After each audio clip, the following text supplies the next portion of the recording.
నమస్కారం. లక్ష్మి చెప్పే కథలకు స్వాగతం. వీణులతో వీక్షించటానికి సిద్ధం కండి. ప్రియ సఖులు, ఇప్పుడు మనం ప్రముఖ రచయిత శ్రీ సయ్యద్ సలీం గారు రచించిన ఆకలి అనే ఓ చక్కటి కథను విందామండి. ఈ కథ 2006 నవంబర్లో నవ్య దీపావళి వార్షిక సంచికలో ప్రచురింపబడింది. ఇక కథ మొదలు పెట్టిస్తున్నానండి. చలికాలం కావటం వల్ల సాయంత్రం 6ంటికే చీకటి పడింది. రోజంతా ఆఫీసులో అస్థిమితంగా గడిచింది. ఏదో తెలియని చిరాకుతో చిన్న విషయానికి ప్యూని మీద విరుచుకుపడ్డాను. నా పక్క సీట్లోని రామారావుతో వాగ్వివాదానికి దిగాను. ఈరోజు నీ మూడేదో బాగున్నట్లు లేదు, ఇంట్లో మా సిస్టర్తో గొడవ పడ్డావా? చాలా సౌమ్యంగా అడిగాడు రామారావు. అనుభవం వల్ల అనుకుంటాను అతనికి సహంతం ఆభరణమైంది. నా దుడుకుతనానికి సిగ్గుపడుతూ సారీ చెప్పాను. పర్లేదులే, నీలా 25 వయసులో ఉన్నప్పుడు నేను అంతే, పందెపు గుర్రంలా పొగరుగా ఉండేవాణ్ణి. వయసుకు తగ్గట్టు ప్రవర్తించడంలో ఓ రకమైన అందం ఉంటుంది, వైల్డ్ బ్యూటీ. తెలుగులో విశృంఖల సౌందర్యం అనొచ్చేమో. ఇంతకీ ఏమిటి నీ మెదడును తినేస్తున్న విషయం? అడిగాడు రామారావు. సరోజ పుట్టింటికని వెళ్ళి వారం దాటింది చెప్పాను. భోజనం ఇబ్బంది అన్నమాట. హోటల్లో తింటున్నావా లేక చేయి కాల్చుకుంటున్నావా? నాయర్ మెస్ ఉందిగా, భోజనం రుచిగానే ఉంటుంది అన్నాను. పక్క మీద తోడు లేకపోతే కలిగే చిరాకు అంతేనా? అలవాటు పడిన ప్రాణం కదా. ఇంటికి వెళ్ళగానే ఎదురొచ్చే ఒంటరితనం భయపెడుతూ ఉంటుంది. ఇంటికి వెళ్ళాలనిపించదు, వెళ్తే నిద్ర పట్టదు, అశాంతి, కోపం, ఎవరి మీదో తెలియని కసి, కనిపించిన వాళ్ళనల్లా తిట్టాలనిపిస్తూ ఉంటుంది అన్నాడు. నా మనసులో చెలరేగుతున్న భావాలను అద్దంలో చూసినట్లు చెప్పేస్తున్న అతని వైపు సంభ్రమంగా చూశాను. ఎలా చెప్పగలిగాను అనుకుంటున్నావా? సింపుల్. వయసులో ఉన్నప్పుడు పెళ్ళాం లేకుండా గడిపే మగాడి పరిస్థితి నాకు అనుభవమేగా. కొద్దిగా సిగ్గుపడుతున్నట్లు అతని వైపు చూసి, పిచ్చెక్కేలా ఉంది, మీకు ఇలాంటి పరిస్థితి ఎదురైనప్పుడు ఏం చేశారు అని అడిగా. అతను అటు ఇటు చూసి నా చెవిలో చెప్తున్నంత మెల్లగా చెప్పాడు. కమలిని అని ఓ పిల్ల ఉండేది. పిల్లని ఎందుకన్నానంటే వయసు తక్కువే, 18కి మించదు. దబ్బపండు రంగుల్లో తళతళ మెరిసిపోతూ ఉండేది. మహానటి సావిత్రి తర్వాత కళ్లతో కవ్వించి కావ్యాలు వల్లించగలిగిన మగువ ఆ రోజుల్లో కామలిని ఒక్కటే అని అందరూ చెప్పుకునేవారు. 2 ఫ్యామిలీలు అన్నమాట అన్నాను. అబ్బే, ఫ్యామిలీ టైపు కాదు, నరసరావుపేట సొంతూరు. పెళ్లి పేరుతో ఎవడో మోసం చేసి వదిలేస్తే పొట్టకూటి కోసం ఒళ్ళు అమ్ముకునేది. అయితేనే నిఖార్సైన మనిషి అనుకో. దేవదాసు సినిమా చూసావా? నాగేశ్వరరావు గారి దేవదాసు. అందులో చంద్రముఖి గుర్తుందా? అలాంటి క్యారెక్టర్. సొంత మనిషిలా మసలుకుందంటే నమ్ము, పెళ్ళాం ఊరెళ్ళిన లోటే తెలియనిచ్చేది కాదు. అంతటి సుఖాన్ని, వెచ్చదనపు హాయిని ఇచ్చేది చెప్పాడు రామారావు. నాకు ఆఫీసు వదిలేక ఇంటికి వెళ్ళాలనిపించలేదు. అసలే మనసంతా అలజడిగా ఉంటే రామారావు మాటలు తుఫాను బీభత్సాన్ని సృష్టించాయి. కోర్టు సెంటర్ దగ్గర నిలబడి తెలిసిన వాళ్ళతో 1 గంట బాతాఖాని కొట్టాను. సంభాషణ సినిమాల్లోని బూతు మీదకు మళ్ళింది. సెక్స్ అన్నిటికన్నా చాలా పవర్ఫుల్ కోరిక. మీరు గమనించారో లేదో, హత్యల్లో సగానికి పైగా కారణం సెక్స్, అక్రమ సంబంధాలు. జీవితాలు నాశనం అయిపోతాయని తెలిసినా తెగిస్తున్నారంటే అది ఎంత బలమైన ఆకర్షణ అర్థమవుతుంది. మామూలు ఆకలి శరీరాన్ని మాత్రమే హింసిస్తుంది, కానీ శరీర వాంఛ మనసును కూడా దహిస్తుంది, మనిషిని రాక్షసుల్లా మారుస్తుంది. అందుకే ఎన్నెన్ని ఘోరాలు, మానభంగాలు. ఆకలి అన్నిటికన్నా బలమైనది. అందుకే ఆకలి, నిద్ర, మైథునం అన్నారు. ఆకలిని తట్టుకోవడమే కష్టం. సెక్స్ మనసులో పుడుతుంది, దాన్ని సులభంగా మన నియంత్రణలో పెట్టుకోవచ్చు. కడుపులో ఆకలి చెలరేగుతూ ఉంటే మనసు మొద్దుబారిపోతుంది. ఆ అగ్నిని చల్లార్చడం కోసం మనిషి ఏ నీచానికైనా దిగజారుతాడు. ఆకలి కోసం శరీరాన్ని అమ్ముకునేవాళ్ళు, గుప్పెడు మెతుకుల కోసం మర్డర్లు చేసేవాళ్ళు. హింస ప్రజ్వరలటానికి కారణం ఆకలి అన్నాడు మరొక కమ్యూనిస్టు మిత్రుడు. హోరాహోరీగా వాదులాడుకున్నారు. మిగతా వాళ్ళు కూడా 2 వర్గాలుగా చీలిపోయారు. ఆడదాని పొందు కోసం ఎంతటి సాహసానికైనా ఒడిగడతాడు మగాడు. అదే ఆకలి కోసం అలా చేయడు. పొట్ట నిండా పంపు నీళ్లు తాగి కడుపులోకి కాళ్ళు ముడుచుకుని పడుకుంటాడు అని ఒక వర్గం వాదిస్తే, కడుపు నిండిన వాళ్ళకే వేరే కోరికలు కలుగుతాయి అని మరొక వర్గం వాదన. చివరికి కొట్టుకునేదాకా పోయారు. వాళ్ళని చూస్తే హింస పెచ్చిమీరటానికి కారణం ఆకలి, సెక్స్తో పాటు దురహంకారం కూడానేమో అనిపించింది. రాత్రి 9 కావస్తోంది. హోటల్లోకి వెళ్ళి కూర్చున్నా. అన్నం తినాలనిపించలేదు. ఓ కప్పు కాఫీ తాగాను. రెండో ఆట సినిమా కోసం టిక్కెట్లు ఇస్తున్నారు. ఏం చేయాలో తోచక సమయాన్ని చంపేయటంలో భాగంగానే థియేటర్లకు వెళ్ళి కూర్చున్నాను. పచ్చి బూతు సినిమా. హాస్యం పేరుతో లావుగా ఉన్న ఆడవాళ్ళను అవమానించే సినిమా. సినిమా వదిలాక బయటకు వచ్చి నిలబడ్డాను. బాగా చలిగా ఉంది. దగ్గరలోనే ఉన్న హోటల్లోకి వెళ్ళి బిర్యానీ తిని ఇంటికి వెళ్దామని ప్లాను. హోటల్ కోసం సందు మలుపు తిరుగుతున్నప్పుడు ఆమె కనిపించింది. సినిమాలోని సన్నటి నాజూకైన మరో హీరోయిన్లా లతలా ఉంది.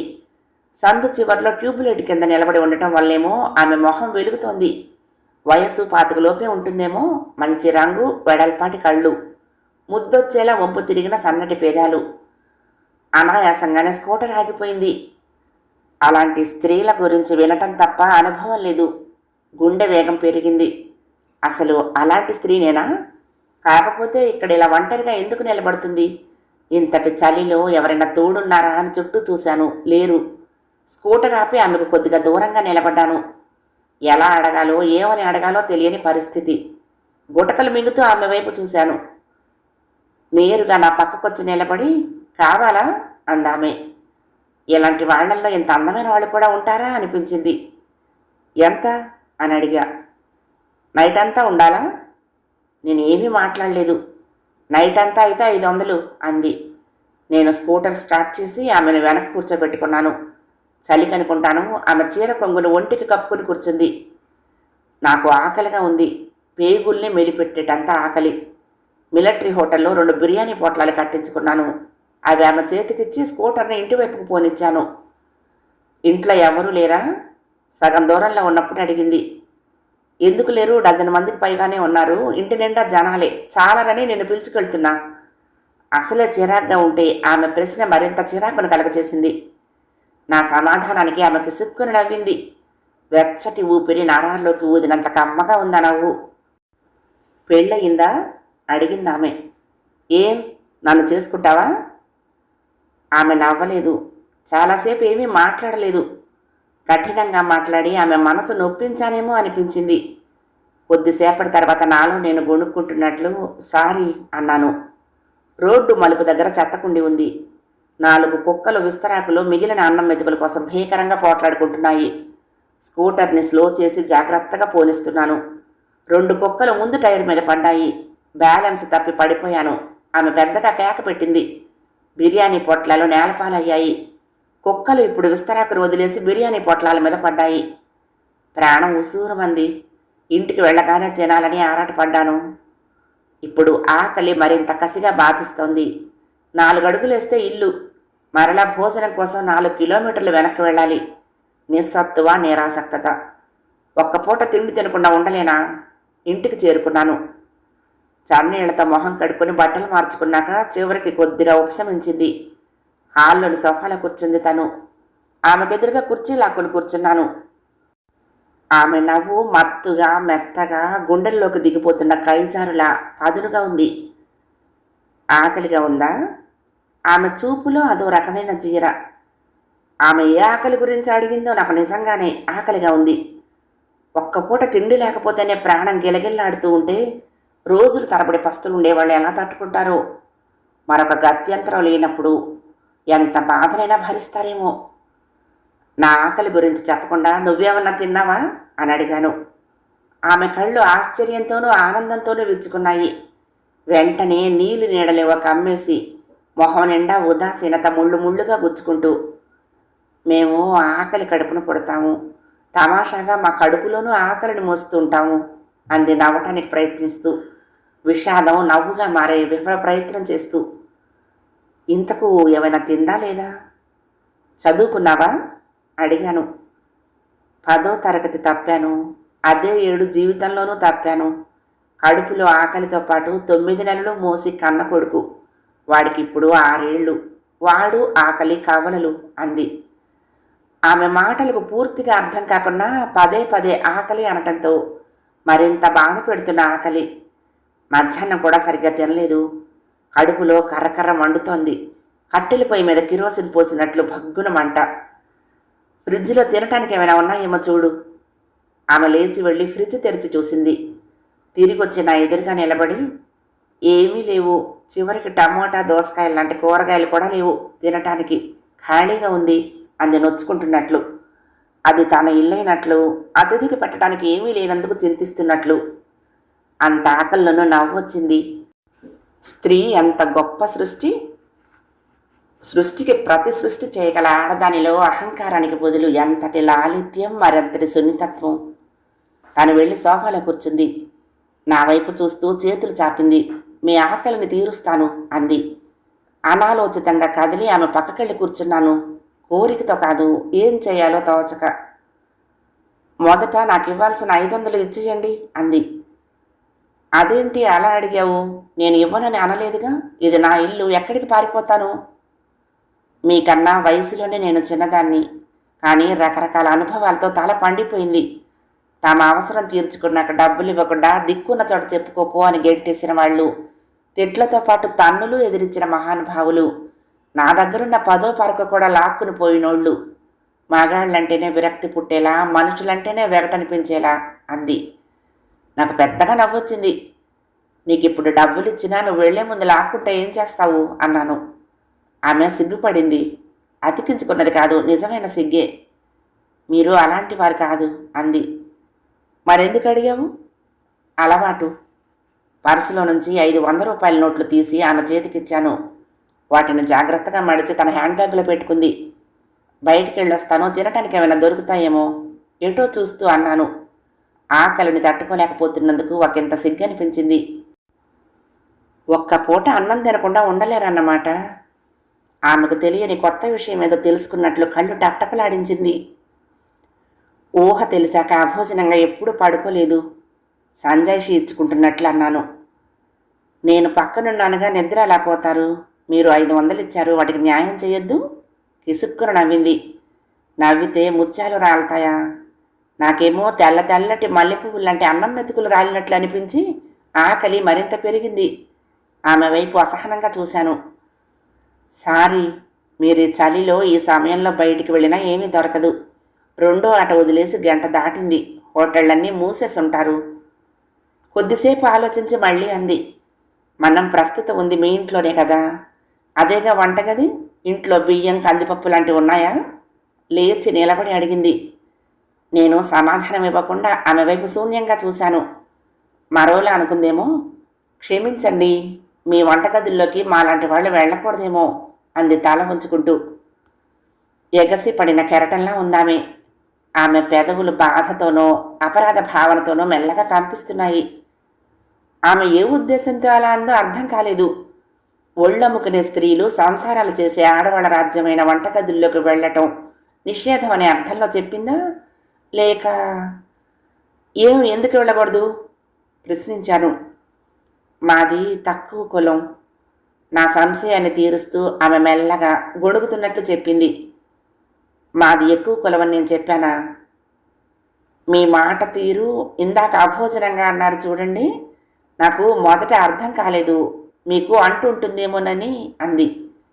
పెద్దగా నవ్వొచ్చింది. భాషకు కులానికి ఏమిటి సంబంధం? చక్కటి భాష మీద ఏ ఒక్క కులానికో మతానికో పేటెంట్ హక్కులు లేవు. నీకు శ్రద్ధ ఉంటే నువ్వైనా అలా మాట్లాడగలవు. ఇక ఆకలంటావా? నిన్ను పిలుచుకుని ఇంటికి తెచ్చినప్పుడు లేని అంటూ నువ్వు వంట చేస్తే వస్తుందా అన్నాను. ఆమె మరలా పెద్ద కెరటంలా ఉవ్వెత్తున లేచింది. చీర కొంగును బిగించి వంటగదిలోకి వెళ్ళింది. అన్నము ముద్దపప్పు చేస్తాను, కుక్కర్లో పెడితే తొందరగా అయిపోతుంది. వేడివేడి అన్నంలో పప్పు నెయ్యి వేసుకుని తిందురు గాని, ఇంట్లో నెయ్యి ఉందిగా అంది వంటగదిలో నుంచి. మనసులో పొగలు కక్కుతున్న అన్నం. ఎంత మనోహరమైన దృశ్యమో! కొన్నేళ్ల క్రితం కాశ్మీరు లోయ సౌందర్యాలను చూసినప్పుడు దీన్ని మించిన అద్భుతమైన అందం సృష్టిలో ఉండదనుకున్నాను. పొరపాటు. ఇప్పుడు నా కళ్ళకు కనిపిస్తున్న తెల్లటి అన్నపు ముద్దల అందం ముందు అన్నీ దిగదుడిపే. వంటగదిలో గిన్నెల చప్పుడు మధురమైన సంగీతంలా ఉంది. హాల్లో ఒంటరిగా కూర్చోకపోతే కుర్చీని వంటగదిలోకి లాక్కోవచ్చుగా. కబుర్లు చెప్పుకుంటూ ఉంటే ఆకలి అంతగా బాధించదు అంది. నిజమేననిపించింది. కుర్చీని వంటగది తలుపు దగ్గరగా లాక్కొని కూర్చున్నాను. నీకు ఆకలిస్తుంది కదూ? ఆమె వైపు పరిశీలనగా చూస్తూ అడిగా. నిజం చెప్పనా, కబుర్లు చెప్తానంది నా ఆకలి బాధ మర్చిపోవటానికి అంది. అలవాటైపోతుందన్నావుగా. దొరుకుతుందన్న ఆశ ఉన్నప్పుడు కోరిక మరింత బలపడుతుంది. మరి కొద్దిసేపట్లో అన్నం తినబోతున్నానన్న ఆలోచనకే పేగులు మెలిపెడుతున్నాయి అంది. మధ్యాహ్నం తినలేదా? ఆమె నిరాశగా నవ్వింది. అన్నం తిని 3 రోజులైంది.